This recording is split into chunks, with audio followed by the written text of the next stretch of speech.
Jiangcheng, in other words, the barbarians in Jiangxi province, young and smart, and beautiful in appearance. He enrolled in county school at 14, and wealthy families scrambled to license his daughter. Ms. Gao's wife's selection was harsh and often against her father's wishes. His father, Gao Zhonghong, was in his 60s, the only son who adored him and could not bear to go against his son's wishes. There was a Fan Wing in the East Village, teaching children's enlightenment in a shop, and renting Mr. Gao's house to live with his family. Fan Wing has a daughter, Jiangcheng, who is the same age as Gao Fan.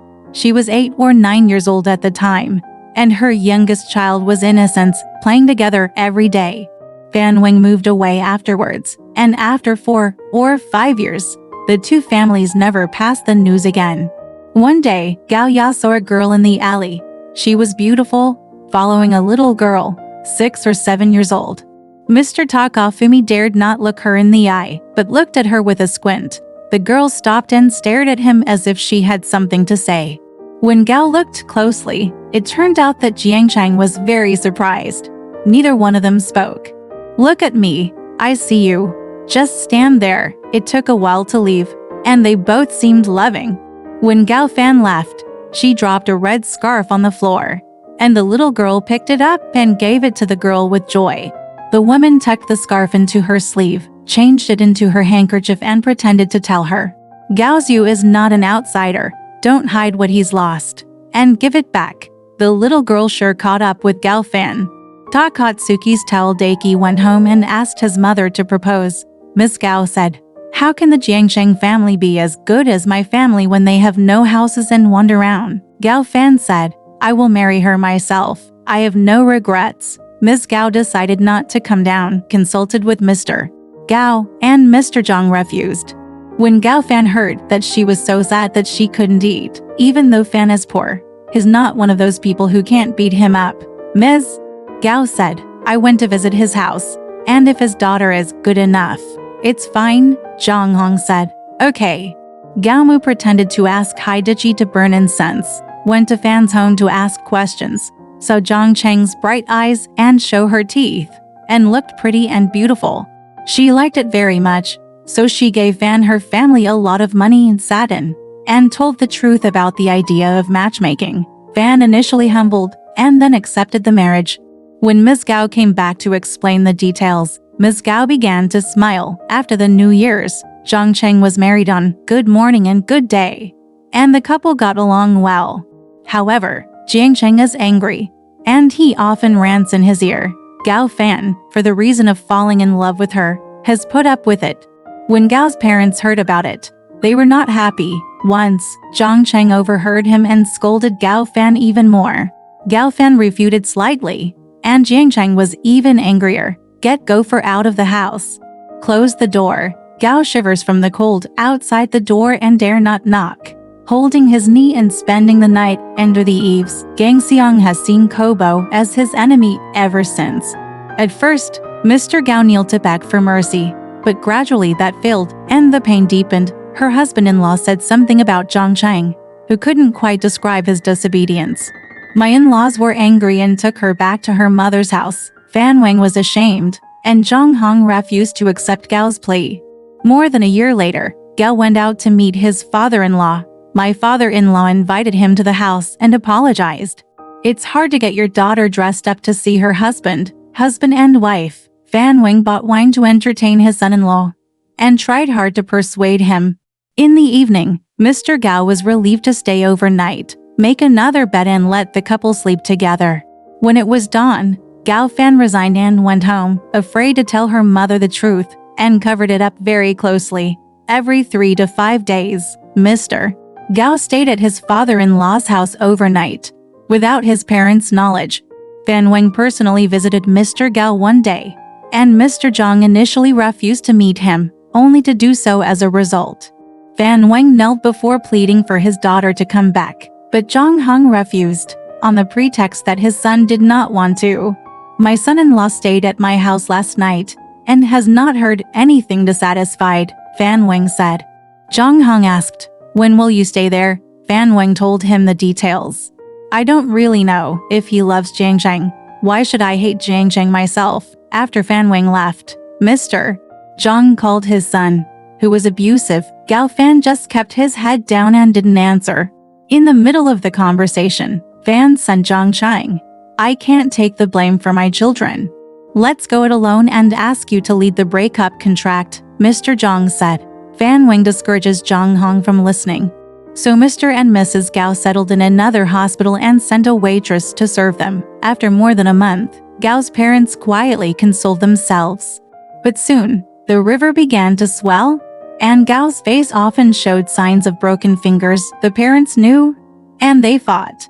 One day, Mr. Gao could not bear the beating and fled to his father's house, terrified as if the bird had been beaten. Jiangcheng chased in with a wooden rod and grabbed her husband by her in-laws and beat him. My in-laws shouted to stop, but Jiangcheng ignored everything and beat him dozens of times before leaving in a huff. I stayed away from you to avoid the noise, Mr. Gao told his son. If you like it, why did you escape to me? Gao was evicted, wandered around, and had nowhere to go. Fearing that he would die, Ms. Gao let him live alone and feed him, and summoned Fan Wing to teach his daughter.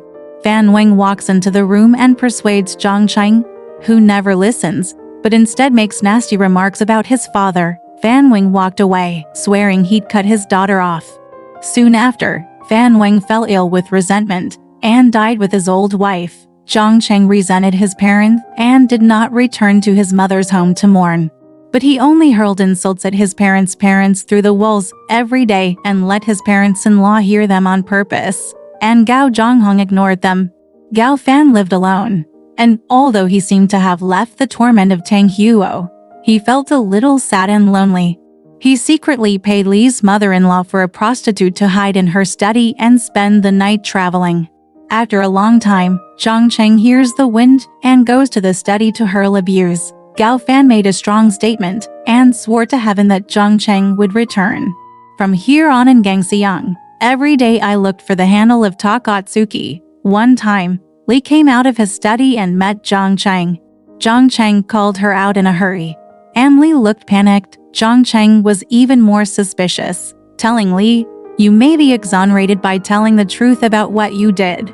If I'm not telling you the truth, I'll rip your hair out." Only Li Yuniang, a brothel, has visited twice in 6 months. He says warily. He said he had met Tao's daughter-in-law in Yulishan, adored her 2 little feet and told me to recruit her. She's not a virginal woman, and she doesn't necessarily want to spend the night. I'm not sure she'll succeed. Jiangcheng will forgive her for telling the truth. Li's leaving, Gangxiang's not allowed. When the sun sets, Jiangcheng reprimands her, saying, "You blow out his candle first, then say that Tao's daughter-in-law is here." Li had to do what Kongxing said. Mr. Zhang rushed into the room. When Ms. Gao broke down, she held Ms. Jiang's arm and sat her down. Describing how she was starving, Jiangcheng remained silent. Gao Fan touched her feet and said, "These are the only fairy faces that can't be forgotten when you see them in the mountains." Jiangcheng never spoke. "The old aspiration has only been realized today. Why don't we meet? Raise the light for yourself." "It's Gangxiang." Mr. Gao panicked, dropping the candle to the ground in horror and shaking on his knees, as if the knife had been placed on his neck. Jiangcheng held his ear and carried Gao Fan back. He punched both thighs in with a needle to rest in the bunk, and woke up with a rant.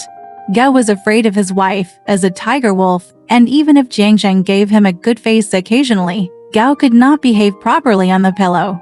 Jiangcheng beat him in the mouth and shoved him away. He was even more disgusted that he was not a man. Although Gao Fan is in the fragrant room of Kailan every day, he is like a prisoner in prison, and he is in the dignity of the warden. Jiangcheng has 2 older sisters, both married to Xu Kai. The eldest sister is peaceful and kind, taciturn, and she doesn't get along well with Jiangcheng. The second sister married a woman named Sh, who was a cunning and fiddling figure who, though not quite as good-looking as Jiangcheng, was equally jealous. The sisters had nothing else to say about each other, but pride themselves in how they were treated at home, so the relationship was best. When Gao visits relatives and friends, Jiangcheng is always angry. Only when he visits Ji's family, he is not forbidden to know. One day, Gao Fan was drinking at Ji's house and was already drunk. Ji's mockery said, "Why are you so afraid of your wife?" "It's hard to understand why I'm afraid of my wife because of her beauty, Mr. Gao said with a laugh. "Isn't it more puzzling that someone who isn't as beautiful as my wife but fears her more than I am?" Mr. Gurlitt is too embarrassed to answer. Miss Yu told her second sister when she heard the news. The second sister was furious, and the cane was forced out. Miss Gao was so angry that she had no time to lift her shoes to escape. The rolling pin was swung and hit her waist and spine 3 times. Miss Gao fell to the ground 3 times and could not climb again. Another stick was hit on the head, and the blood was pouring. The second sister left, and Gao Fan just staggered home. Yang Xiang met with the police and asked what was going on.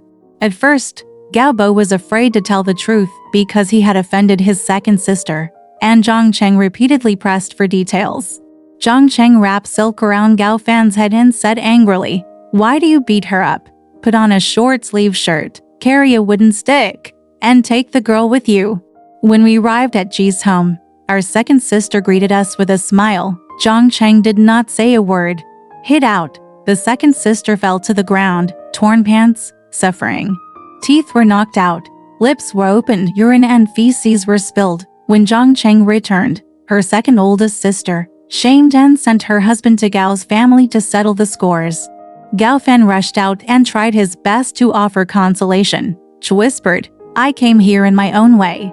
Why should the two of us have a conflict when I was unkind and thankfully punished her with my sister's hand? Nasty thief. How can a man like this not be killed if his wife is beholden to you and secretly befriends outsiders?" Mr. Zhang had heard, hurrying out and pointing at Mr. J. "Shout out for the rolling pin." Ji's embarrassment snatched the door out. Mr. Gao has no one else to visit since. My classmate Prince Ya passed by and Gao Fan diligently stayed for drinks, drinking rooms, talking about girls, teasing each other, talking obscene. Jiangcheng happened to be watching the guests, listened to all the things he said, and secretly threw croquettes into the soup. Not long after, Prince Ya threw up and lamented intolerably, only dying. "How dare you be rude?" Miss Zhang asked Prince Ya. Prince Ya realized why he was sick and moaned for forgiveness. The mung bean soup was ready, and when it was drunk, the diarrhea stopped. From then on, friends were admonishing each other for not daring to drink again. Prince Ya has a tavern with a lot of red regrets, and the king entertains his friends. Cowbok Kato is going to the Cultural Institute. Tell Jiangcheng to go. As the sun set and the wine was thickening, Wang Zia said, "There happened to be a prostitute in Nanchang who was here and could be brought to drink together." Everyone was very happy. Only Gao Fan left and refused to say anything. People hold him down and say, although the eyes and ears are long, they won't hear or see here. They vowed not to let the wind out, and Gao Bo sat down again. After a while, the prostitute arrived, about 17 or 18 years old, with a clanging of jade pay, her cloud-like hair combed high. Asked her name, she said, "Last name is Si, Little Fang Lan. He speaks in a high voice, and he's very elegant, and he's holding his seat like crazy." However, Yuki Chan, who was knowingly high-flying, repeatedly passed her eyebrows and was found out by many people, and deliberately dragged the two persons to sit side by side. Fang Lan grabbed Gao Fan's hand and wrote the word "souk" on the palm of Gao Fan's hand with his finger. At this time, Gao Fan is going to be intolerant. To keep but not dare. The heart is like a muddle, unspeakable. The two whispered with their heads bowed. Gao Fan's intoxication was more indulgent, and the rouge tiger in his bed was forgotten. After a while, the night was already very dark, and the pub was even less crowded with guests. Except for a beautiful teenager in the far seat who was drinking alone to a candle and had a little teeny with a napkin. There's a lot of whispers about being a teenager. Soon after, the teenager drinks out of the pub. Xiao Cheng returns and says to Gao Bo, "The master waits for something to say to you." Everyone was confused. Only Gao Bo changed color so badly that he hurried away before he could say goodbye to them. The teenager turned out to be Jiangcheng, and Xiao Cheng was her teenager. Gao Fan followed home and was whipped. Since then, the river city has been locked down even more tightly, and he is not allowed to attend the funeral. when Zhang Lai lectured, and Gao Fan was relegated to King Yi for misspeaking. One day, Gao Fan spoke to the handmaiden, and Jiangcheng suspected that the two men had an affair, and beat the handmaiden severely by covering the wine jar over her head. She tied up the women and tomatoes, cut the skin off their bellies with an embroidery, swapped them up and untied the ropes to tie them up. After more than a month, the patch was made up. Jiangcheng often stomps the cake in a dust towel with his bare feet, and drinks high tomatoes to eat. Torments like this, they're all different. Missing her son, she occasionally went to his house to see him as skinny and went home to cry. Don't worry, it's the karma of the past, she was told by an elderly woman in her dreams. Zhang Chengyuan was a long-born rat raised by a quiet monk, who had been a schoolboy and occasionally visited the temple, killing him by mistake. Now you get the bad news, you're irreparable. You get up early every day, religiously recite the Jingyan mantra 100 times, and it's going to work. When Ms. Gao woke up to tell Mr. Gao about the incident, the couple felt strange and went along with it. After more than 2 months of recitation, Jiangcheng remained as outrageous as before, becoming more wild. Hearing gongs and drums outside, walking out with his hair in hand before finishing his makeup, and watching from afar, thousands of people pointed at her, but she was open and unsurprised. My in-laws are ashamed of it, but they can't control her. Suddenly, an old monk was outside preaching the cause and effect of Buddhism, and the crowd was surrounded by a wall. The old monk whipped the skin on the drum. The river runs past, and when there's so many people, there's no gap. The maid moves out of the seat, and she climbs up and stands to watch. She looked at her like she didn't feel anything.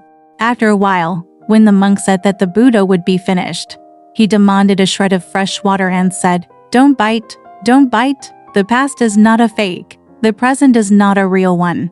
Duh. The rat retracts its head and does not let the cat hunt. After the lecture, take a sip of water and spray it over Jiangcheng's face, which is soggy and drips all the way to the sleeves. People were shocked that Jiangcheng would be furious. Jiangcheng went home without saying a word, wiping his face. The monk left, too. Jiangcheng went into the room and sat in a daze, without eating or drinking all day, cleaning the bed and falling asleep. In the middle of the night, Jiangcheng suddenly wakes up Gao Fan, who thinks she's going to relieve him and put him in the urine pot. When Jiangcheng didn't answer, he grabbed Gao Fan's arm and pulled him into the cup. Gao understood, but he was shaking, as if promoting the Holy Spirit. "If I've done this to you, how can I be a person?" Zhang said wistfully. So he stroked Gao's body with his hands, and every time he touched the scar, he looked for bosom sobs and pinched himself with his fingernails, so he had to die immediately. Gao Fan was so upset with this situation that he patiently tried to reassure her. "I thought the old monk must be the Buddha," Zhang said. "The water was sacrificed, as if it had changed my mind. Now, when I think back to what I've done, it's like the rest of the world. I was never human. What's the idea of having a husband and not having an amicus? Having a wife and not being a servant? We can move back in tomorrow and still live with our parents so we can have a good morning and a good night." To say something like that for one night is to say something like 10 years of separation. The next day, before dawn, Jiangcheng gets up, gets dressed, sets up the furniture, and carries a suitcase of Gao Fang, who himself holds a bedding and urges Gao Fang to knock on his parents' door. Gao Mu came out and asked her in shock at the scene, and Gao Fan told her what she meant. Alright, this story has come to an end. If you liked it, please give it a thumbs up. Thank you.